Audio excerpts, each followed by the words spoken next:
So students, I am Jadhav PL from Swami Ramananda Bharati Junior College, Tasgaon. In last period, we have seen physical and atomic properties of the group 16th, 17th and 18th element. The next point is chemical properties of group 16th, 17th and 18th elements. So in that chemical property, first property is oxidation state. We know that oxidation state means what? It is the charge, numerical value and the charge assigned to an element in its combined state, that is called as oxidation state. म्हणजे आपण combined स्टेटमध्ये त्या ॲटमवरती जो charge असेल त्याची value आणि त्याचं असणारं साइन ऑफ द चार्ज त्याला आपण म्हणतो ऑक्सिडेशन स्टेट. म्हणजे आपण म्हटलं की वॉटर असेल H2O तर त्यामध्ये हायड्रोजनची ऑक्सिडेशन स्टेट ही +1 असते. तर एक हायड्रोजन हा दोन हायड्रोजन हे एक ऑक्सिजन बरोबर कंबाईन होतात. त्यामुळं ऑक्सिजनची जी ऑक्सिडेशन स्टेट आहे ही असते -2. आता आपण बघणार आहे की पहिला ग्रुप 16 एलिमेंट जे आहेत या ग्रुप 16 एलिमेंटच्या oxidation states.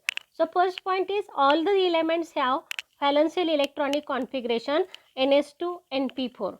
That means in the valence shell of these elements there are 6 electrons and they require 2 electrons to complete their octet so as to get stable electronic configuration just like neighboring inert gas, and so that they have tendency to accept 2 electron or to share 2 electron with other elements, and so that group 16 elements show oxidation state, common oxidation state -2.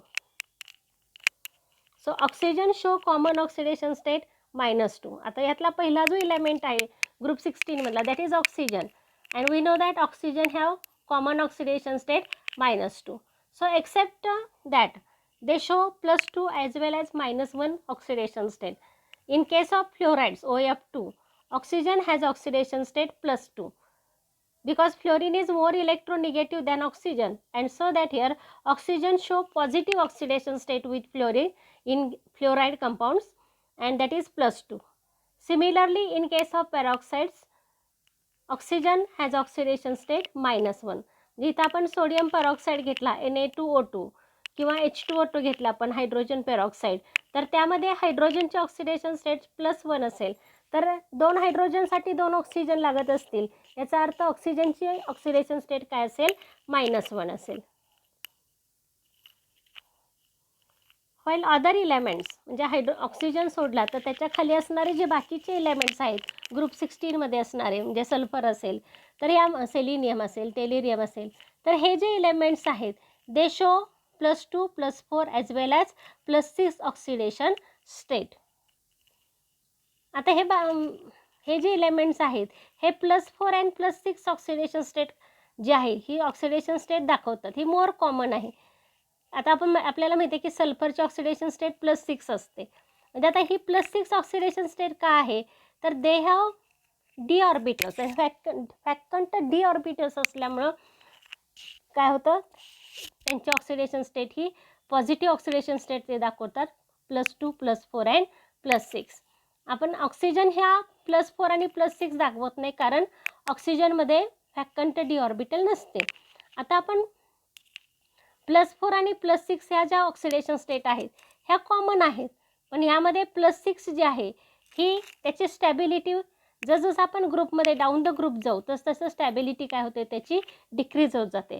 So stability of +6 oxidation state decreases down the group while stability of +4 oxidation state increases down the group.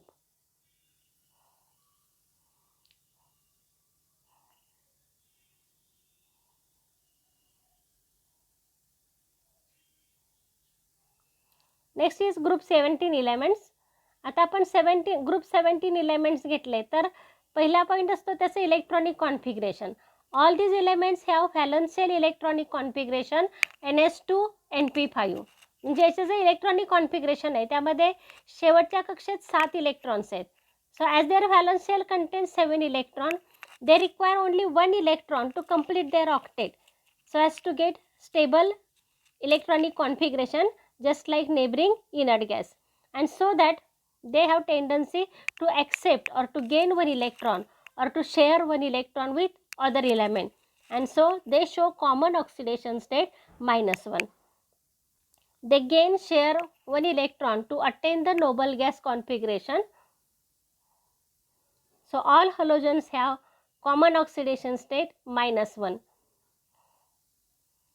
Also Cl, Br and I exhibit +1, +3, +5 and +7 oxidation states. आता यामध्ये पण आपल्याला हलोजनची एकच आपल्याला oxidation state आहे -1, but besides this -1 they also show +1, +3, +5 and +7 oxidation states. This is due to the presence of d orbital and less electronegativity than fluorine. जर आपण बघितलं तर फ्लोरीनपेक्षा क्लोरीन हा लेस इलेक्ट्रोनिगेटिव्ह आहे. म्हणजे हे जे इलेमेंट्स आहेत त्यांची इलेक्ट्रोनिगेटिव्हिटी कमी आहे, प्लस त्याच्याकडे काय प्रेझेन्स ऑफ डी ऑर्बिटल आहे. आणि डी ऑर्बिटल असल्यामुळे काय होतं, इथं व्याकन डी ऑर्बिटल असल्यामुळं हे पॉझिटिव्ह ऑक्सिडेशन स्टेट दाखवतात +1, +3, +5 and +7. Fluorine shows only -1 oxidation state. इथं फ्लोरीन जो आहे हा मात्र पॉझिटिव्ह ऑक्सिडेशन स्टेट दाखवत नाही, हा फक्त एकच ऑक्सिडेशन स्टेट दाखवतो -1. So 5 fluorine do not show positive oxidation state because fluorine has very small atomic size and it is most electronegative element in the periodic table. So that it do not show positive oxidation state, and so it has only -1 oxidation state. Cl and Br also exhibit +4 and +6 oxidation state in oxides and oxoacids. म्हणजे +1, +3, +5 आणि +7 याशिवाय chlorine आणि bromine जे आहेत हे +4 आणि +6 oxidation स्टेटसुद्धा दाखवतात. आता आपण ग्रुप 18 एलिमेंट घेतला तर ग्रुप 18 मध्ये all the elements have valence shell electronic configuration NH2 NP6. ज्याची शेवटची कक्षा आहे त्यामध्ये 8 इलेक्ट्रॉन्स आहेत. So these are noble gases and they have stable electronic configuration, and so that their oxidation state is 0 because they are monovalent, they do not combine with other elements. So generally they are monovalent, they are single monoatomic molecules.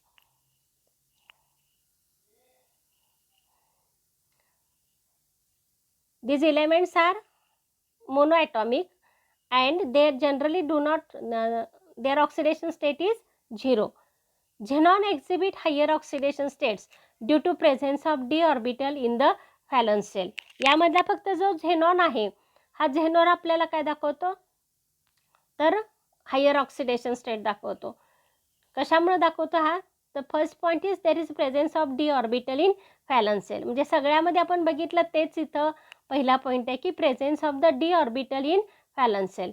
Second is larger atomic size and third point is lower ionization enthalpy. So due to all these reasons, xenon can form the compounds with fluorine like XeF2 in which oxidation state of xenon is +2. It also form XeF4 in which it has oxidation state +4.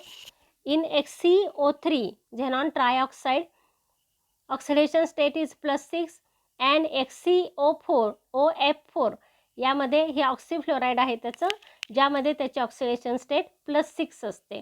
म्हणजे xenon जो आहे हा +2, +4, +6 oxidation state दाखवतो.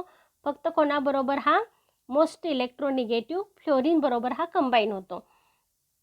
बाकी सगळे जे elements आहेत यांची ऑक्सिडेशन स्टेट काय असते 0 असते. नेक्स्ट पॉईंट, इथं आपण पहिली प्रॉपर्टी बघितली ऑक्सिडेशन स्टेट. दुसरी प्रॉपर्टी आहे रिॲक्टिव्हिटी टुवर्ड्स हायड्रोजन. आता हायड्रोजन बरोबर रिॲक्टिव्हिटी आपण पहिल्यांदा ग्रुप 16 एलिमेंटची बघणार आहे. All these elements reacts with hydrogen and form corresponding hydrides of the type H2E. E म्हणजे एलिमेंट आहे आणि H2 म्हणजे आपल्याला माहिती आहे की याचे ऑक्सिडेशन स्टेट +2 आहे, त्यामुळे यातला एक ॲटम हा 2 हायड्रोजन बरोबर कंबाईन होऊन H2E कंपाऊंड देईल.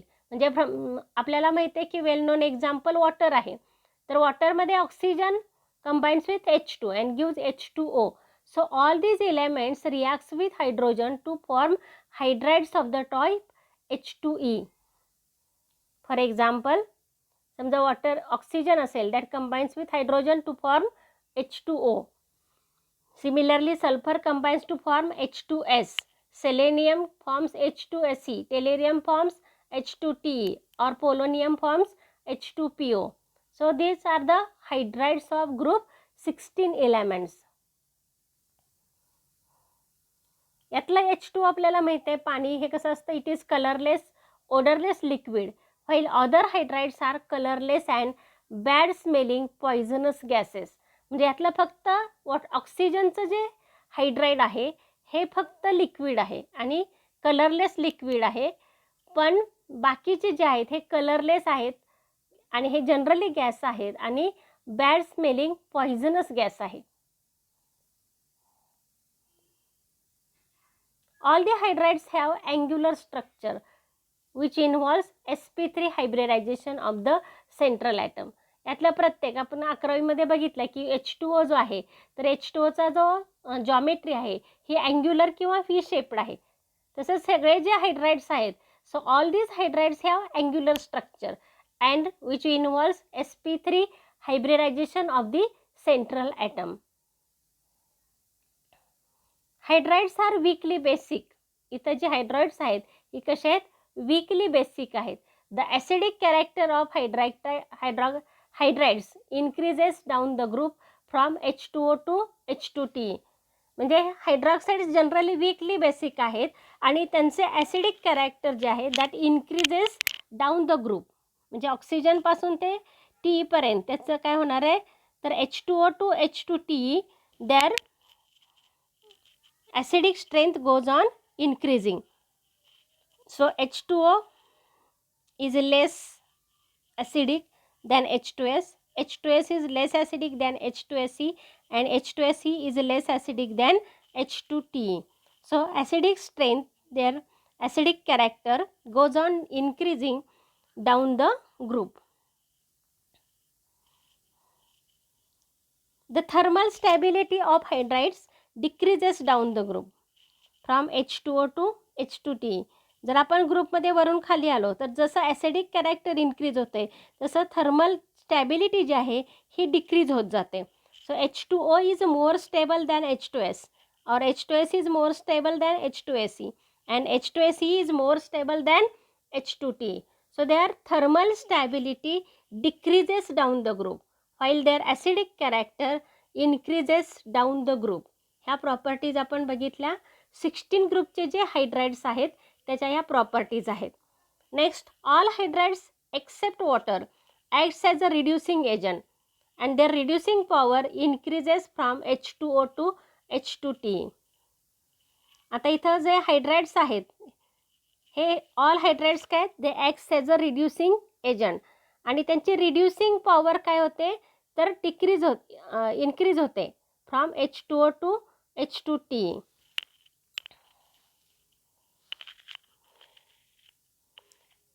So as reducing power increases that means H2S पेक्षा H2Se हा काय असेल स्ट्रॉंगर रिड्युसिंग एजंट असेल. H2Se पेक्षा H2Te हा स्ट्रॉंगर रिड्युसिंग एजंट असेल. म्हणजेच त्यांची रिड्युसिंग पॉवर काय होते इन्क्रीज होते from H2O to H2Te.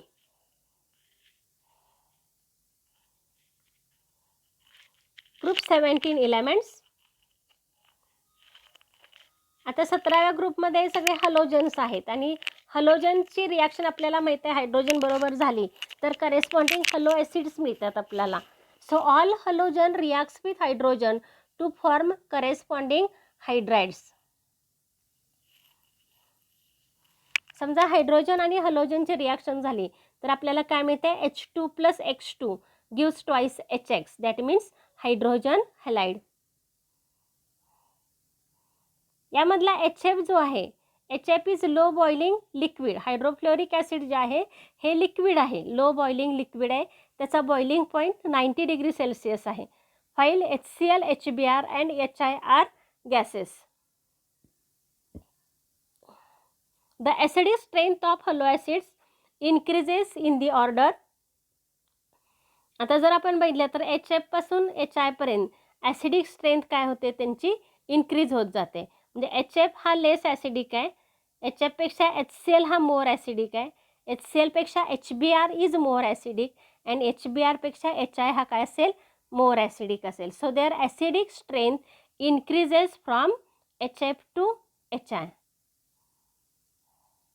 Next point is thermal stability. The thermal stability of hydrogen halide decreases.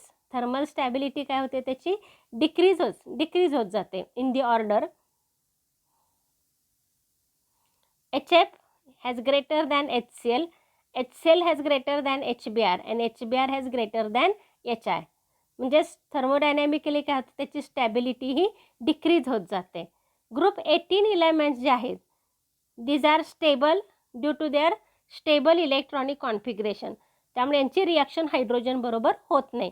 they do not react with hydrogen because they are noble gases, they have stable electronic configuration.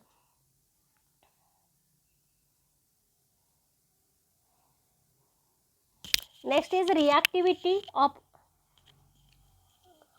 oxygen. आता group 16 element जे आहेत यांची reaction आपल्याला बघायची की रिॲक्टिव्हिटी with oxygen बरोबर याची reaction कशी होते. All the elements forms monoxides, dioxides, trioxides. म्हणजे सगळे जे एलिमेंट्स आहेत 16 ग्रुपचे हे काय करतात, डायऑक्साइड्स तयार करतात. आपल्याला माहिती आहे SO2 तयार होतो, म्हणजे हा काय झाला, डायऑक्साइड. किंवा ट्रायऑक्साइड्स तयार होतात, किंवा म्हणजे सल्फर, सेलेनियम, TeN, PO हे सगळे जे एलिमेंट्स आहेत हे काय तर करतील, SiO2 तयार होईल किंवा SiO3 तयार होईल. SO2 माहिती आहे आपल्याला, SO3 माहिती आहे, त्याप्रमाणे TeO2 होतो किंवा TeO3. म्हणजे करेस्पॉन्डिंग मोनॉक्साइड्स, डायऑक्साइड्स अँड ट्रायऑक्साइड्स तयार होतात. All the dioxides acts as both oxidising and reducing agent. यातले जे डायऑक्साइड्स आहेत हे रिड्युसिंग आणि ऑक्सिडायझिंग एजंट म्हणून काम करतात. Dioxide and trioxides are acidic in nature. Their acidic strength decreases down the group. म्हणजे यामधले जे डायऑक्साइड्स आणि ट्रायऑक्साइड्स आहेत they are acidic in nature. आपल्याला माहिती आहे SO2 आहे, याच्यापासून H2SO4 तयार होतं, म्हणजे याचं नेचर कसं आहे तर ॲसिडिक आहे. And acidic strength decreases down the group. These oxides dissolves in water to form acids. ही सगळी ऑक्साइड्स काय आहेत, that dissolves in water and forms acid. आत्ता सांगितलं मी की SO2 आहे, पाण्यामध्ये आपण डिझॉल्व केला तर आपल्याला काय सल्फ्युरिक ॲसिड मिळेल. म्हणजेच इथं काय होतं तर oxide dissolves in water and forms acid.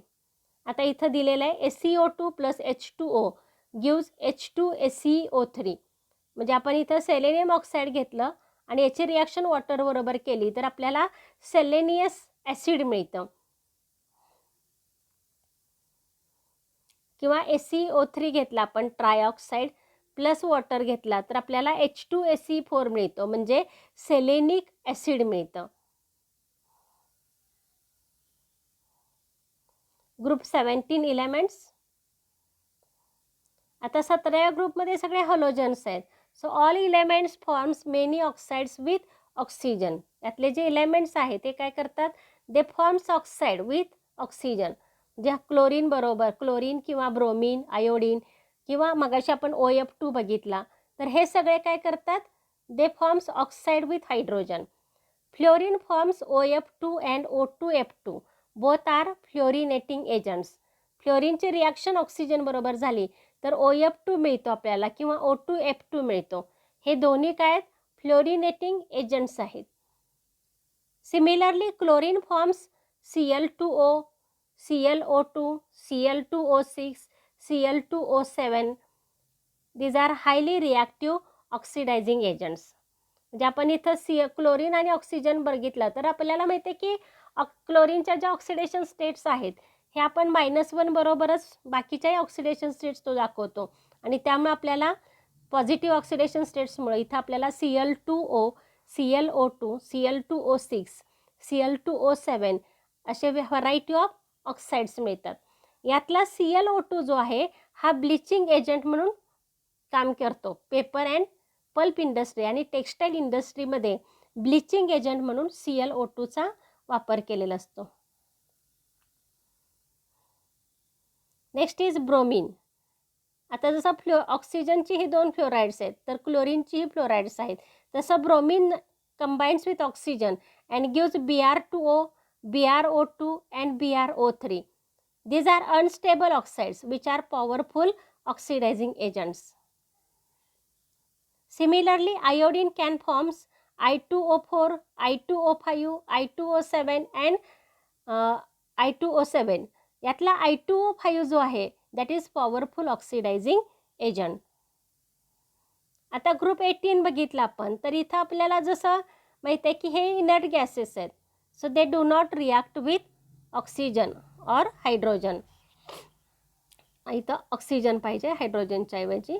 They do not react with oxygen. So this oxygen with oxygen, fluorine gives OF2 and O2F2.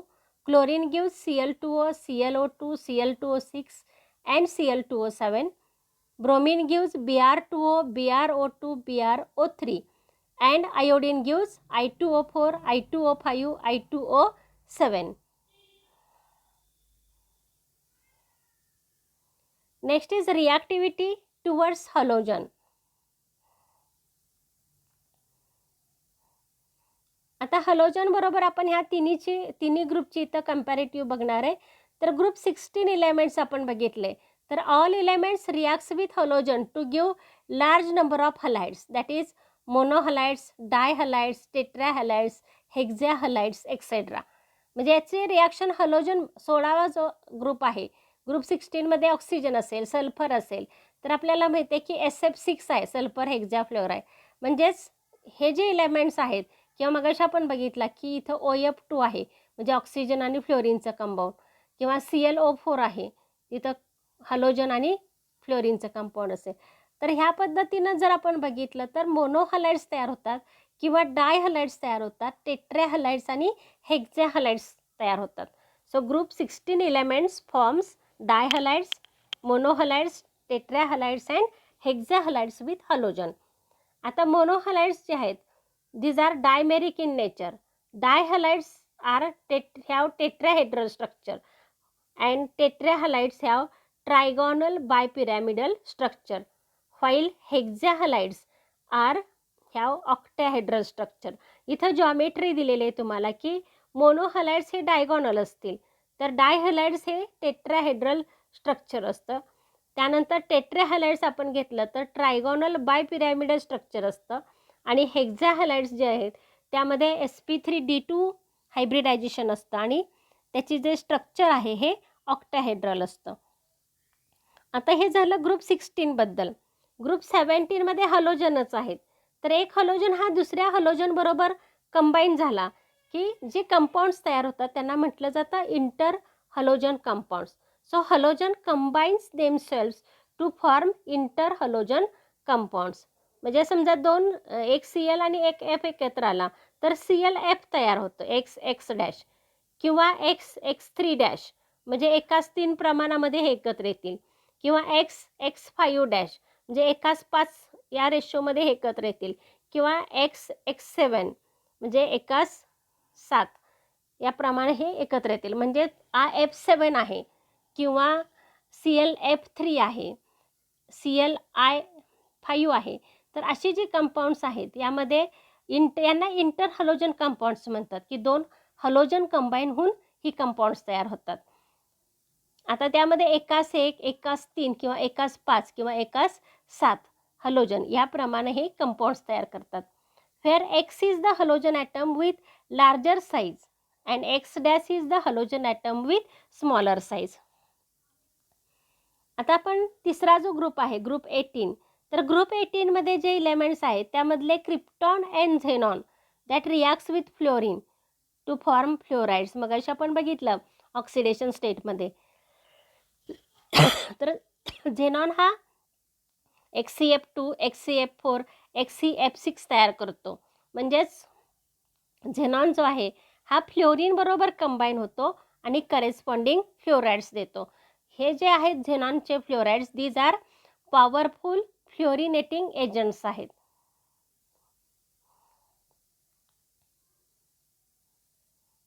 Next is reactivity with metals. आता मेटल्स बरोबर आपण यांच्या रिॲक्शन घेतल्या तर 16वा जो ग्रुप आहे elements of group 16.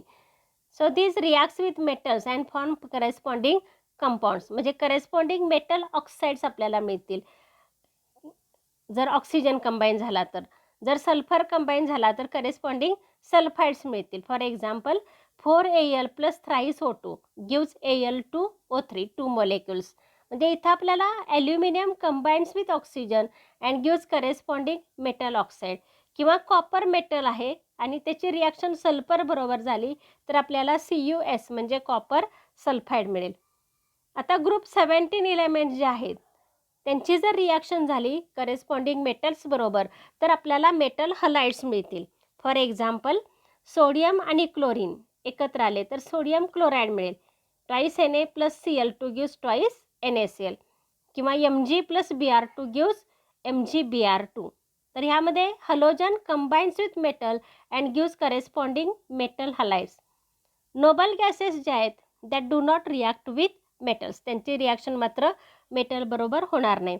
तर आज इथं आपण केमिकल प्रॉपर्टीज हा पॉईंट बघितलेला आहे आणि इथं आपण थांबणार आहे.